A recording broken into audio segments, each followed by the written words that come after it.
The KS Umpire chat has today the Red Baron. Baron, welcome. Hello, thanks for having me. Where in the world do you find yourself now in terms of location? I live in Perth, Western Australia, so it's Australia. the back Outstanding. bottom of nowhere. Well, no, and actually, we started with Crisis, and now we're with you. So it looks like we're heavy on Australians at our initial go. So Yeah, yeah. that's a good way to start the show off, I think. Yes, definitely. Good deal. Talk about what you're working on and what takes your time now in terms of Kriegsspiel. What projects you working on? At the moment, I'm just getting set up for my masterpiece game, so Okay. that'll be got a couple of ideas what I'm working on. Got some more modern war sort of stuff. Working on my squad based system. Um, Mm-hmm. so I find that one quite interesting. So that's taking up at least decent amount of my wargaming time at the moment. Okay. Um, yeah. And what is it about a squad-based system that catches your eye? The fact that there's no really good ones. So if you look at Hmm. the current systems, I believe you got Ottovosky's, then there's a couple others. But a lot of what we look at in modern are platoon-sized commands, whereas Right. I'm more interested in creating a more squad-level sort of command. Okay. There's a great game run by I think it was Heiko Moller, if that's how you say his name. Yeah. um, Quite a while ago that I spectated, and it was a squad-based siege command. You know, you'd have a platoon commander, and there are people underneath would command squads. And I just found that really interesting to the idea that you'd represent individual people and their movements. Creates a lot more of a tactical sort of position, because Sure. it's not something that we represent very well with blocks. Is the tactical side of what happens in modern warfare. We all And focus about. this is a modern environment you're thinking Yeah, about. yeah. So Okay. this system works World War II to. I would recommend to Vietnam. I haven't really worked out a lot of modern stuff out yet, but Okay. hopefully it will get there at some point. But my main focus for it is Vietnam. Um, So talk about Kriegspieling squad level where there are individuals involved. The players are squad leaders, and then the individuals are run by the umpire. yes, yeah, yeah. Okay. So the person in charge would issue orders like they would be people. So it'd be like this person goes here and that person goes there, and then the umpire can move the Right. pieces which would represent one person. So the pieces I've got are really tiny, like circular base blocks, and Uh-huh. that represents one person. And then there's different roles, and they can be with different weapons. So the detail comes with the detail of the weapon, and different weapons have different effects and stuff like that, fire Right. rates and whatnot, which affect the gameplay. So it you don't really lose that grand scale because you replace it with detail instead that's not usually represented. Because we don't think of necessarily you don't think of massive about support weapons past artillery. If you're Right. looking at like blocks, you know your support weapons are mortars and whatnot. You're not looking at the smaller support weapons like LMGs and stuff that would be at a squad based level, would Right. be your actual support. Um, yeah. Super interesting. How many players will be on a side in one of your scenarios? High level Well, now. We're just talking the ideas. largest that I did was 3v2 Okay. so far. But realistically, it's up to the umpire of how much work that he wants to do. Um, So let's this is yeah. So when you have the two players, how do you break that down? Is it two separate squads that are collaborating or cooperating? yeah, yeah. So Okay. um, idealistically, it would be 3-3 if you want to have equal Yeah. forces. But you're not always. It's crucible. You're not always going to be in equal formation, and you're not always going to have a superior officer at a tactical level. I think that's Good something very point. So interesting to was represent. the team with three on it? Was it three squads or was it a platoon leader equivalent with the two Yeah, squads? there would be a platoon leader with two squads. Okay. And then there was one side that had two squads Two squads. without a platoon leader. Yeah. Which is a Um, super interesting challenge because it is asymmetric. Two squads of equals, if you will, yes. collaborating is Yeah. different than a platoon leader coordinating, right? Yeah. So the scenario was yeah, so yeah, it was more of the idea was more of it would be I was aiming to have 3v3, but the players didn't really work out. So it was Yeah, like, right. well, we can make an interesting scenario here and see how this sort of plays out a little bit more. But that's okay because that's how real life worked. You'd find two Yes, squads, their platoon yeah. leader would be away or injured or whatever, and then the two Oh squads yeah, would have and to then sort it you'd out. have two equal rank commanders, and it's up to them to work out But what to go you from there. mentioned weapons. What are some of the weapons you employed? You talked about mortar, LMGs. What are some of the weapons you allowed in your Um, scenario? well, realistically, the formations are based off real life formations. So if Okay. there's a certain weapon in there that is like critical to a formation, I bring up LMGs for the Americans. For the Australians, it was more of like well, for the Americans, it was more LMGs to flamethrowers, which is interesting. Not very common flamethrowers, but they were there. Not in Vietnam, that was World War Two. And then for the Australians, support was mainly came in a platoon level support. Mm-hmm. Because you have to remember, all armies are organized at a tactical level very differently. There's a lot of people that do the modern stuff tell you the biggest trouble is never, not one army does everything the same on an organizational level. Right. So you can have support that can be at a battalion level. I know this, can't name any armies right now, but there are some armies that do support weapons at a tactical level. Sorry, at a battalion level, and then there's others that do it at squad level and all sorts. Yeah. Well, it's So, interesting that if you listen to any of the podcasts on the current conflict in Ukraine, the level at which that those support assets are aggregated has changed throughout oh yeah, the, yeah. the wars. They've Um, tried to figure that out, be it brigade, division, et cetera. So, yeah, because a lot of what we see for modern stuff is off of speculation of what things will be like. Hence why right. everyone does it differently. Everyone's got different opinions on how war will be fought in a future conflict. What surprised you about the game as you ran it? You had certain ideas, obviously, as you went in. What did players do that kind of surprised you? What surprised you about it? Um, the idea that players continued to act like it was more of a battalion game. So it'd be like, my squad moves here, then my squad moves there, my squad moves there. Instead of the more, this person moves here, this person moves there.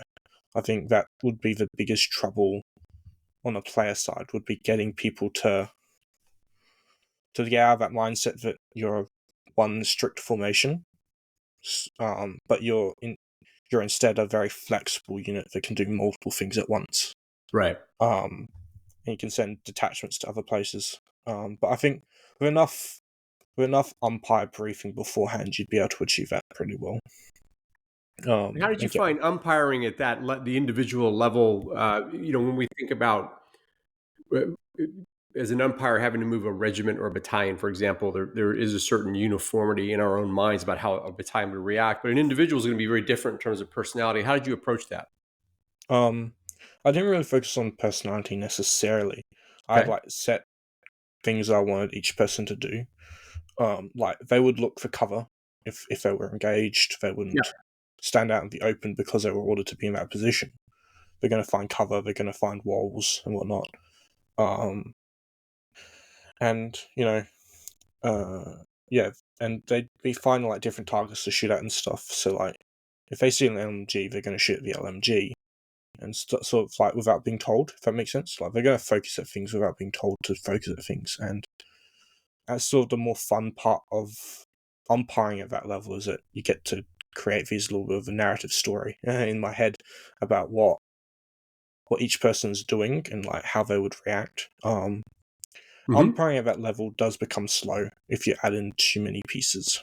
So it's one of the difficulties. Like, you want to Yeah. go big, That's but a great point. How did you manage that to make sure it didn't get too bogged down? to bog. Well, I just kept the units to a minimum. I think for me personally, on one umpire, I would keep it at 2 squads.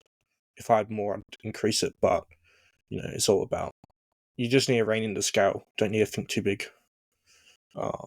Be happy that you've got the level of detail, and I think that's something we need to remember in the IKS. As much as going big looks fun and exciting, having pleasure in the small details is also Hmm. nice sometimes. Um, What was your approach on briefing players? So when we talk about preparatory materials, you can go anywhere from very slim to really thorough. When you're talking about a squad level game, it's a different approach. How did you prepare the players for the hmm. game? So the game, it was. I didn't brief him probably as much as I would do with hindsight on it. I Hmm. sort of just threw him into a scenario. And I don't like giving players long times to think, if that makes sense, for briefings. If I can give them a short time to brief about what they're doing, it's better, because especially in a high level squad conflict, Right. they're not going to have as much time to react. If you're starting in like a combat situation, they know where the enemy is, and then they're just gonna, you know, the planning speed time that they would have would not be big or massive, um, especially at a squad level. So giving them little time to think, but briefing them on the scenario is critical. So giving them a mission. So you will need to have in classical wargaming an objective for them to achieve, not just a small one. Right. Like not just oh you want to beat them off the field. That's not how squad level works. They would have individualistic objectives that they would need to achieve at different stages to continue the game. Taking off from more of traditional, well, I'd say traditional. Kriegsspiel is traditional, but taking off from the usual scenario-based miniature wargaming for squad level, objectives keep the game going and doesn't make them too headstrong, like headbutting, that you just need to kill the enemy, and that becomes very boring. Having different creative objectives, I feel, creates interest. So, what would an example of a couple of examples of objectives be at a squad level? Well, one of them was this that I have is a surrounded scenario. So your commanding officer's dead. You're a couple Okay. of squads. You're stuck in a town, and you need to break your way out. But you've got certain stuff that you need to bring with you. Would be an objective. Or securing intelligence would be another objective. So you've got certain spots of it. You've got intelligence that you need to take out, but the enemy is guarding it, and so you need to get to it and stuff. The difficulty with that scenario, though, in my head would be that it wouldn't sort of. Oh, what I'm trying to say is that the enemy would know that you're coming, which they wouldn't traditionally. So, you know, definitely with his tactical level, you need to think through your scenario so that you don't give one side a information advantage that they wouldn't have in real life. Especially if you're thinking about detail at that level. If you want to achieve as high a detail as you can, then you need to definitely think about information advantage a lot more than you would Right. Napoleonic wise. Because in Napoleonics, the information restrictions come naturally in the sense that you're on horseback, you're slow, your formations are slower, and whatnot. But once you get line, you know where the enemy is anyway because you're all on a giant line.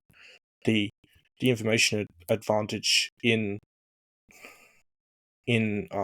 this one would be knowing precisely where your enemy are, what they have, and trying or when they're coming. Because if you think about all these small squad-based attacks and whatnot, the enemy never knew that you would be attacking at that time. They might have inklings that you're coming at some point, but they wouldn't Right. know exactly when.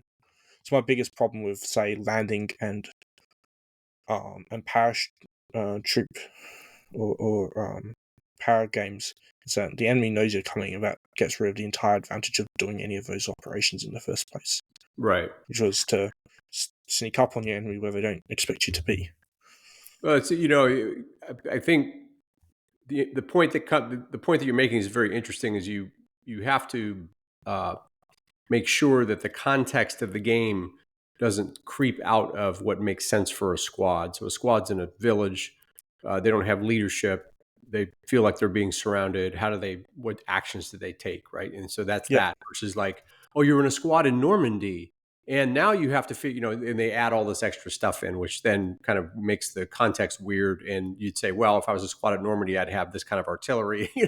Yeah. you'd add Yep. all this stuff in where we just say, look, you have this very bounded problem, and as a Mm, mm, tactical leader, you have to solve it. These are your 4 or 5 courses of action? What do you do now? yes. Yeah. And it's interesting doing it in Vietnam because it was the era where commanders were still World War II commanders. They still weren't that level of control that they had during World War II. but squads were becoming a lot more free reign in the equipment that they had and the tactical the tactical level that was massively coming in. And I think that's one of the problems that the Americans had at Vietnam, was that they were so bogged down with still being that, at that level of command, whereas the command level was dropping to being more in the favor of low-level commanders, so it could commanding squads. Yeah. Well, one of the things that you take advantage of by going so small and by going small in scale is there are just, you take Vietnam for example, there are thousands of firefights that were real and are documented that you could actually model in the game, Oh yeah.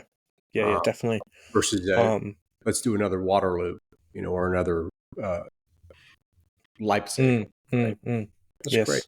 Let's Yeah. switch gears and talk about your master. Well, first of all, how'd you get into Kriegsspiel? How did we luck out and get you here? How'd you find us? Well, I've been doing traditional miniature wargaming for a couple of years now. Okay. Gotten that, and then I was scrolling on YouTube as you do, and I found a video. I think it was called oh, what's it called?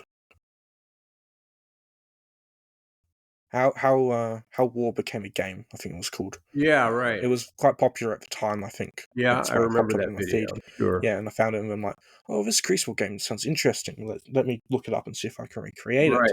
And then I found you guys, and I'm like, oh, I don't need to recreate it. It already, it still exists. So I joined the society. I think that was about a year ago now. Okay. Um, Great. Yeah. I yeah, mean, and you've been then active as well. yeah, and then I almost immediately become a forever umpire. um, Did you play role playing games growing up? Where did the umpiring impulse come from?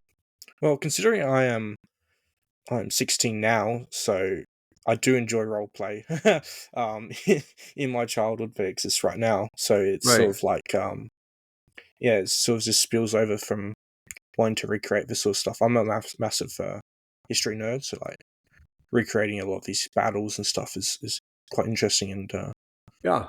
yeah, I just like putting on a show for other people, really, like Yeah. and doing it, achieving what I can't do for other people. So one of the annoying things is like, Let's talk about your. That's terrific. We've got you. I think that's right. Before we move on, putting on a show for others is a part of being an umpire. You're creating an entertainment experience, and I think your instincts are right there. That's great. Talk about your masterpiece a little bit. oh yeah, my masterpiece. So um, yeah, so I've had the idea of what I wanted to do for my masterpiece for quite a while. Um, it's not going to be squad level. It's going to be I've been playing quite a few Battle Royale games. I think that's how you say it. It's a battle that interests me because it's a battle that was fought over nothing, and Right. I think that's a very interesting scenario for the players. And introducing background objective mechanics for that would be quite interesting, because the objectives aren't the traditional ones. In the sense that, you know, the Russians want to beat the French back, but no one wants to lose too many men before winter. So that becomes like the massive focal point, I feel, for the players, in the sense that, you know, your true objective is to try beat the other team, but you can't lose too many men, it solves one of the big problems that was discussed a lot in the last episode, which was which was the players don't think about casualties in a Right. live game outside of a campaign. They just aim to complete their objectives. But what if their objective truly was not to lose as many people as possible? Are Which still is which is a valid objective. Yeah. yeah, yeah. So I think it's a quite interesting battle. I quite like it. I ran the first time I ran was an open Saturday, and then I've run another open Saturday for it as well. And the system sort of got better. I'm in the process of updating all the pieces and stuff to the new system for the SoCal. Right. And how Yeah. many players will you have in the scenario, you think, when you run it? Um, for my masterpiece, it'll be a smaller one, so I'm thinking only division level command. Okay. But it has the possibility to become a much larger game with Yeah. as I probably discussed with you in the past, which was close to 55 player slots. Yeah, yeah, So grand game in the future, who knows? We'll yeah. see how Right. it turns out. Yeah. Yeah, we did touch base on that. What of the process, researching the history, like you talked about with your squad game, looking at the weapons, um, putting together the actual maps, entertaining the players, and following up with the whole process of umpiring. What gives you the most enjoyment? Which is the part that really gives you the juice? For me, the juice is running the game in the end. Running it. Um, See, the thing is, I don't like play-by-post games. Anyone that's probably umpired for me knows that I get quite disconnected from play-by-post games quite quickly. So, being so my joy is running live games for people, and running them well. It's just that thrill of just running a game that's good that people enjoy, That's and great. yeah, and I'm sure I get a lot of joy of creating the scenarios as well, just coming up with system ideas and stuff. Uh huh. Um, What? anyone that's How do you talked to me, manage being in sorry. Australia? Because I know that those of you in Australia have the disadvantage of being quite a few hours Mm, mm. off. How do you Um, manage that to be able to do live games from Australia? from Australia, you make sure that it's on a weekend for a start, Right. um, because, and then you just drink a lot of coffee. A lot of open Saturdays start around 11 to 12 at night for us. So then Right. it runs quite early into the next morning. Um, the grand games are brutal, man. It's Right. they last they run to like 7, 8 in the morning, so you don't really get any sleep. But yeah, you just love coffee, and if you're umpiring, you run on the fumes of running a good game. Absolutely. If you're playing, Absolutely. you fall asleep a little bit, but So most of your Kriegsspiel experience is in the middle of the night, basically. yes, yeah, no. I think I've played. Have I ever played a game that's in my time zone? I don't think I've played a game that's in my time zone. I've run a game in my time zone. Right. Um, Right. but yeah, no one offers. Oh no, I have played one game that I've played in this my time zone. Okay. But yeah, James's game sort of run in time zone if they weren't on Friday morning. Um, Yeah. Right. Right. yeah. Because you got other things going on. Oh What yeah. you mentioned World War II to Vietnam on your squad level game. You've got ILAO as your masterpiece. What period of history interests you the most? Um, that's the funny question. Is I can't really answer this one as most history I enjoy. My enjoyment from history is not necessarily focusing on one singular area and going, well, look how great this area is and look at all the things that they do. My knowledge of history is very broad. I like connecting dots. I like how, a lot of decisions made in the Napoleonic period spill over into the modern world, and it's just like, well, that's interesting. That things are still being felt today, and just drawing dots between all these areas that people usually study independently, um, and studying it more on that sort of level. Um, just like military is one thing, and then there's the political side, which affects the military decisions. So just being able to connect the dots between all the periods is what I enjoy about history. Right. Okay. So you're a history generalist, which is totally fine. Yeah. Yeah. No. If I What? need to know something specific, I'll look it up. It's it's not Yeah. that hard to find information these days. Of course. Of course. What do you think it sounds like you've got a lot of room in the squad based game to do a lot of work there, though. Do you Yes. think Yeah. that'll take a lot of your time? Yeah. At the moment, it's taking a decent amount of thought time. Not physical time. A lot of my physical time's on doing the masterpiece game. Right. Um, Doing the squad base will definitely come after the masterpiece.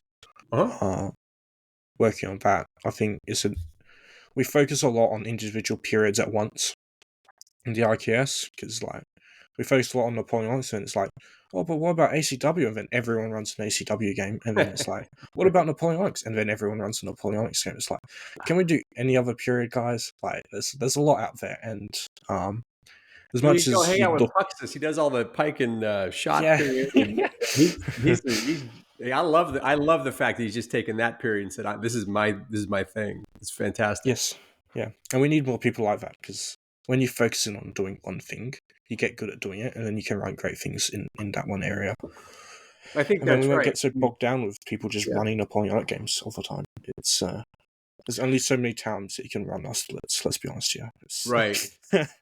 Although, I really appreciate the ancients' work that people have been doing, because there Oh really is yes, an yeah, entire body of knowledge there, and a body of experience that we can dig down into with ancients. We haven't done a whole lot of yes, Asian, war of the states war in China, yeah, the yeah.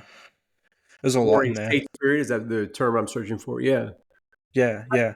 How do you Um, source maps? What is your approach to map getting, sourcing? maps is an interesting one. Basically, whatever I can find that's free, and if I can't find it free, I'll get Wolfton to make it for me. Um, Yeah, right. um, It's so a good to lot have of a my friend who makes maps. yes, um, a lot of my squad based stuff is Wolfton maps. He's made a decent amount of those maps for me, which I've only got a couple. Yeah. And then finding maps online isn't that hard. You do a quick Google search. There's quite a few programs provided out there as well that provides good free maps. That I like downloading. Um, the difficult thing is finding a map in period because areas Right. change quickly. Yeah. Um, and a good example would be the Battle of Long Tan for Vietnam, the Australians. It was a rice field, and it was like an open area. There was two hills and everything, and now it's a dam. So like you can't really run on a modern map of that area Right. because it doesn't really exist. And I think that's a great example of a lot of these areas have changed quite a lot since since well Napoleonic, since Vietnam, Yeah. since any period that you really run. Um, Especially in like deserty areas as well, as sands move a lot. It's always Surprising how quick. fascinating to me how the road networks are generally similar. The Yes, main yeah. roads are the main roads because the distance between cities is what it is. Mm, But mm. water features change quite a bit. I find that fascinating. You mentioned the dam; it reminded me of that. Water, they local communities tend to do a lot of work on changing water flow, and for different reasons, right? Yes, yeah, definitely. Um, roads, roads is an interesting one because it depends on what area in the earth you are for roads. Right. Because if you think about it, in Europe, roads have been the same roads for quite a while, and new ones Right. have just been added on. Um, and probably the same in America, goes off of the old trails and everything that was used. Um, but for areas like in Vietnam, a lot of the roads still today are trails that were used Yeah. by the locals to this day. And like if a water feature moves in, then the locals route change, and you sort of can see that if you look through the maps of areas. But yeah, city main roads that definitely stay the same, and it's Hmm. interesting how they don't want to move their main road to the point of it making water for water features. Like if they built Yeah. a dam, Right. you wouldn't build it on the main road. Um, and even though it would be best to build it on the main road, it's just an interesting little detail. So you tend to take a map in its original state, convert it to an image, then bring it into your games, or do you modify it at all? I sometimes modify it. I'm not the greatest person with maps. Hmm. I've got a little bit of knowledge, but like, generally, if I can't find something I want online, then I'll get someone to make it for me. Um, Right. and I've got no problem with going, well, I want a good map, so I'm going to pay someone for it, and that's fine. Because, you know, there's only so much you can get for free, and if you pay someone, it means that they continue to make good maps as well, and you can use their services later. Yeah. Right. Um, and Okay. there's no shame in buying good maps and accepting that you can't make a good map yourself. It's Yeah. it's a difficult thing making maps, so Now I've seen you it's put a lot of test pieces in the server, asking people for opinions and things. mm. What's your approach to pieces? Do you like images? Do you like more NATO symbols? How do you approach pieces? um depends really. I'll use a lot of base stuff. I don't know scripting very well, so I'll use lot of base systems, whether they're from official Kriegsspiel modules or not. And then I generally put my own symbols on top. For my squad based, I use NATO symbols because they're what's commonly used, and people know NATO symbols a lot. For me, it's more about making that NATO symbol look interesting enough to be a cool, nice looking piece to look at. So putting flags and details on there. Yeah, but in recent times, I've started just using the standard stuff because I haven't really worked on that many different projects. I've worked on singular projects. Right. Yeah, Okay. so my piece, I haven't looked for many good new piece designs in a while, but I used to look for quite a few when I had 100 billion different projects going around my head. I'd That's be how like, it works, let's brother. work on this one today. What pieces can I find? So, That's how it works. We've all got 100 projects in our head and a couple on the yes, table. So let's talk yeah. combat systems. The squad-based systems I imagine you developed on your own, but do you, when you think about combat systems and modeling combat, do you draw from minis rules and adapt them, or do you make them up yourself? How do you approach that? It really depends because I believe a simple system can work as long as you make the front end look nice. So you can have Hmm. a really basic back end, and that speeds up resolution time and everything. So uh, if you've got a good wargame system that you know that you can run quickly, then use that and just if you can up the front end so the players feel it's realistic, then you're fine. It doesn't Right. need to be this a million special custom dice system that takes a while. As much as systems like Ottovosky's are great, they're a lot to run your head around as a new umpire, um, and they're very slow to run if you don't know what you're doing. So You know, you know, you hit upon a very wise point there, mm, um, a very smart point, and that is that the combat system is mostly front end. yes, As long as the it's back end does enough to get that front end to feel right, then you're good. yeah, it's there's no shame in just chucking a couple of dice down and going, well, if I hit on fives, then they do a wound, and that wound represents so many men dying. Like Right. my modern system has something similar. I won't say exactly what because this is going out, and I don't want people to know my system because Yeah. then that Right. doesn't make games as fun. But yes, um, it's just chucking. It's just about chucking some dice down to give that randomness of results, so that you're not just saying, well, this happens. And dice are quite easy. You can add whatever modifiers you want. You can go +1, +2, -2. You can hit on these results. You can use tables, charts. Just cutting down some d6s or d12s is good enough for a system. You don't need custom dice. And I think Yeah. Right. that's what stops a lot of people from umpiring. They're like, well, this is difficult because the systems are difficult. Well, it doesn't have to be.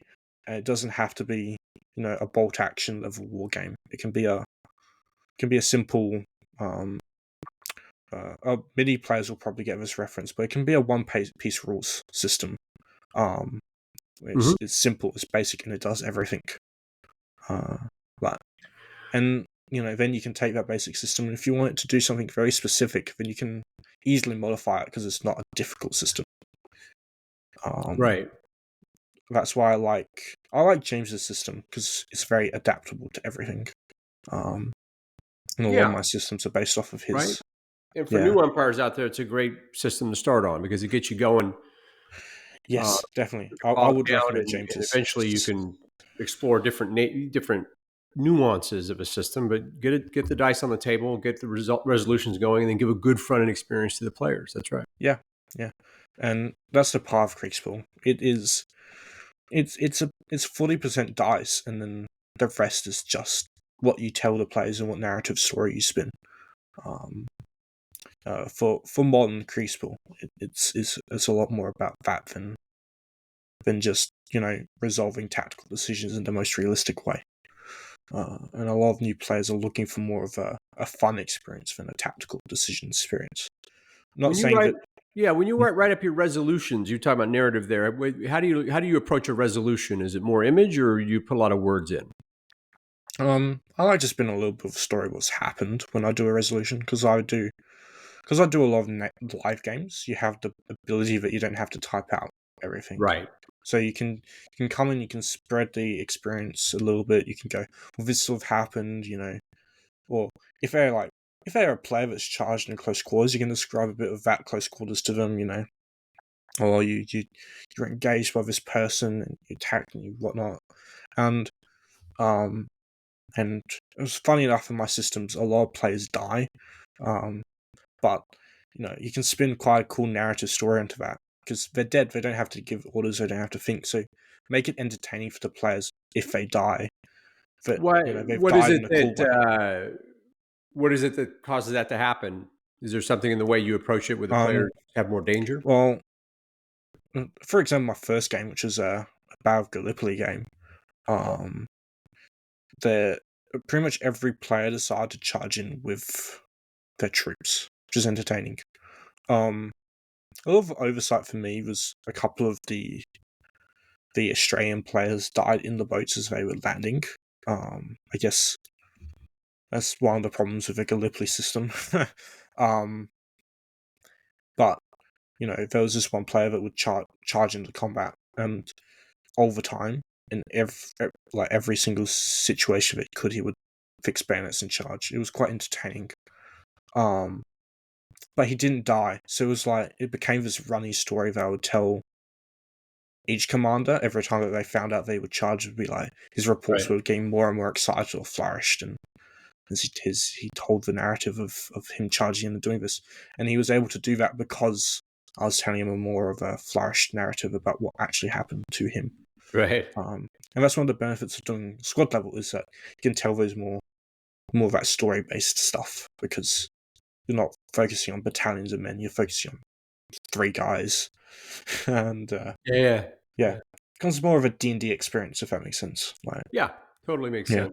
I think that there's room in Kriegsspiel for that as you've just talked through. So Mm, mm. so you're doing a masterpiece. You've developed a squad based system. What advice would you give to someone who's brand new to the umpiring ranks, and what advice would you give them on where to start and how to get off the ground? Um, First off, you know, find a cool game. Like, don't worry about system, don't worry about map, don't worry about pieces.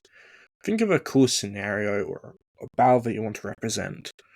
And a lot of umpires warn, don't run the game that you want at the end. Because, you're never going to get it how you want. And, I took that advice when I ran my first game. That wasn't the game that I wanted to run. That wasn't the game that I wanted to end up playing in, like running in the end. But Right. as I look back, I don't think that advice is as sound as it first seems. Because you produce your best work when you love what you're doing. So Mhm. don't aim for the second best game that you want to run. Aim for the first game that you want to run. Run it. If you don't run it well, don't worry because you can run it again and you Yeah, can run it that's a better great the point. next time and better the next time and again and again and again until you get it how you want. And you can then look back and go, well, I've made mistakes, but I've learned from them. And because every scenario is the same and the game is what I want, I'm not going to get bored, or tired, or zoned out from running this one game because I love this battle and I love trying to recreate it. And then you can look at system. And the thing that I would recommend with systems would be pick a simple one to start. Don't go for an Otovosky system to start. Look at probably Right. James's system. And go with that because it's simpler, it's easier to run for your first one. And after that, if you want something more, then look at more complex systems like Otovosky's and stuff. Because they're brilliant systems and they're amazing, but they are more complex and Right. they do take a lot more time to get your head around. I On the think you make a systems. good point about don't choose a game that you hate. I think one of the things that the older or more experienced umpires will caution a new umpire is against complexity, and I think you're pointing to that in terms of the system. Is Go for, let's say you absolutely love modern combat. We'll find which is the most complex you can have. Find a corner where you reduce the complexity down to where you can at least get a game on the table, Mm, right? mm, So mm. we always advocate black powder because it reduces complexity, but Yes. basically try to reduce complexity, but certainly find something you love, because if you absolutely dislike black powder, you won't get a game on the table. You'll just get bored with it and go do something different. Yeah. And I think that stops a lot of first-time umpires if they get bored. They run their first game of them, they get bored of running games because they're not running something they want to run. Absolutely. And I think we should new players shouldn't be afraid of not putting down the most historically accurate scenario or not putting down the most accurate representation for their first game. It's about getting some pieces on the table and running it. And everything else, if you want it, can come later. As long as the players have a good time, you've run a good game. Absolutely. Absolutely. And sure, there's some people out there that do want the most historically accurate and historically like system, but like it's not necessary and it's not needed for a good game. And Absolutely. you're just arguing semantics at that point. It's like, Absolutely. yeah, that's all. Umpire Good. Red Baron, creating squad games, loves live games, and working on his masterpiece. What a pleasure talking today, and you really inspired me with a couple great ideas. Thank you very much. Thanks for having me.